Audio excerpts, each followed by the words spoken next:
Cowabunga dudes and dudettes, my name is Sonia, my pronouns are she, her, and welcome back to another Teenage Mutant Ninja Thursdays. We are wrapping up our Wave 2 review for the Turtles of Grayskull line. Again, I'm not doing all of the figures in the line as much as I would like to. I'm just doing the ones that are specifically turtle-centric. I just don't have the money to drop on like $125, $150 every couple of months on just toys, unfortunately. I would love to be in a position where I can, but that is neither here nor there. So, as promised, it's the big bad himself. We've got Shredder.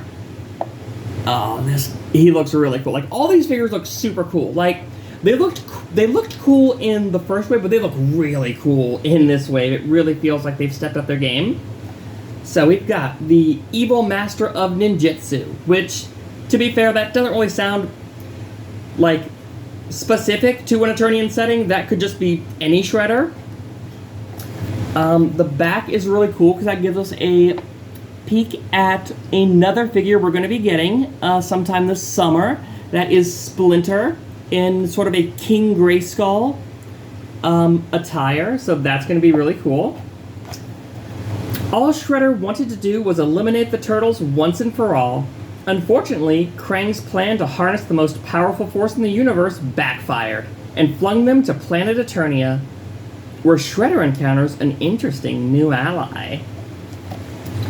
So, let's get this down and dirty. Let's pop him, let's rip him out, and let's look at old Chrome Dome, old Shredhead himself.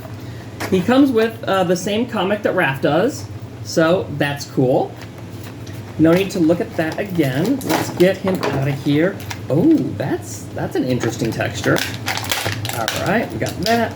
We have, come on. There we are. We got, where is his, there we go. Well, these are modular. These are modular, so this is not a worry here. Any figure anymore is modular, so stuff like this is fine. Everything's fine. How are you? Just pop him, plug him back in. There we go. Good as new.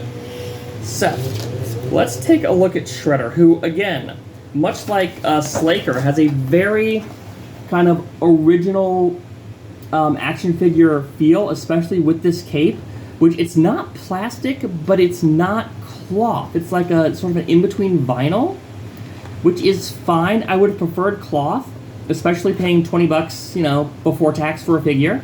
But it is what it is. I love that his armor is very kind of reminiscent of Super Shredder, which I think is awesome. It's a very cool mix of like Shredder, Super Shredder, and like just the Master of the Universe aesthetic. So this is really cool. I almost wish though that he had like a foot logo on here instead of like this discount Planeswalker symbol. But it is what it is. Stands up fine. Now he has two accessories here. Only two. One of them is really cool, one of them is a little more confusing. So he's got this awesome battle axe, which again really reminds me of the Super Shredder action figure from back in the day that had like this, it was like a mace. It was like a spiked ball staff. I believe that's a mace. I get confused with a mace and a Morning Star and flails and all that stuff. I usually stick to battle axes for my melee weapons. And he's got this crossbow that kind of has, I don't know if it's like a dragon or like a some kind of animal on it, but like there's no way to fire this crossbow. Like there's no ammunition for it anywhere, and I think it's just supposed to go on his wrist. I think just supposed to like clamp on here on his wrist like this. It's a little flimsy. And honestly, it kind of, for me, it kind of like messes with the aesthetic of, oh, that's right, my girlfriend was telling me about this. So, okay, cool. So you pull it back, and it kind of locks in down here, and then I think if you do something, there's some way to to fire this thing, I think. Or to make it seem like you're firing it.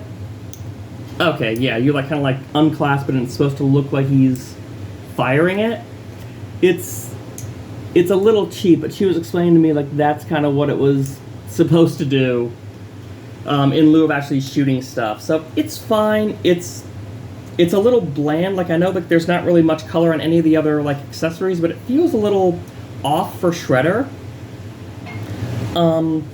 But this axe though, oh, I am an, you know, they have sword lesbians. I'm a battle axe lesbian, abso-flippin'-lutely. Okay, this thing is cool. That looks way better. And honestly, I wish he had 2 grip hands, and this was actually longer, so I could actually, like, put this, like, in sort of like that,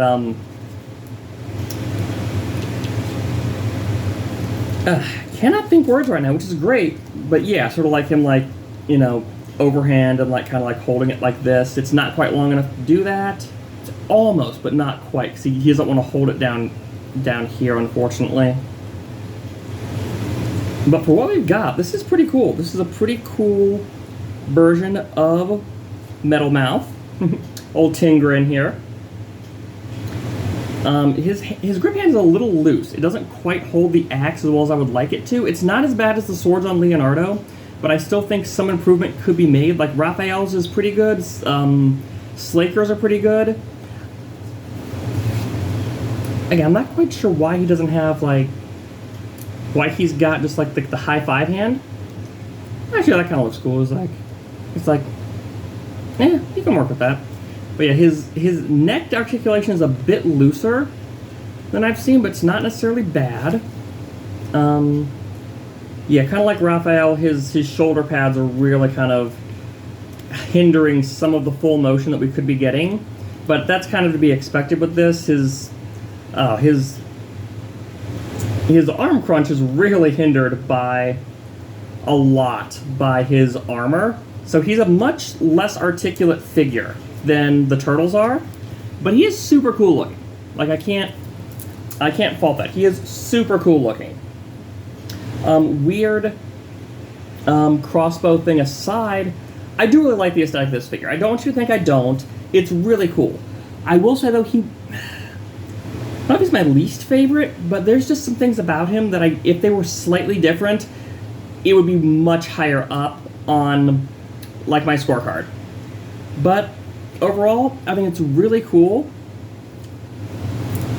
I do. I love the melding of the aesthetics, again, like with Slaker. I love, like, the retro, the blue cape, the purple, the sort of the Super Shredder type feel coming in here. It's really awesome. It's really cool. And, you know, if you dig it, pick it up. If not, you know, that's cool too. I like these. I like weird, random crossovers, especially stuff that some people might think is silly.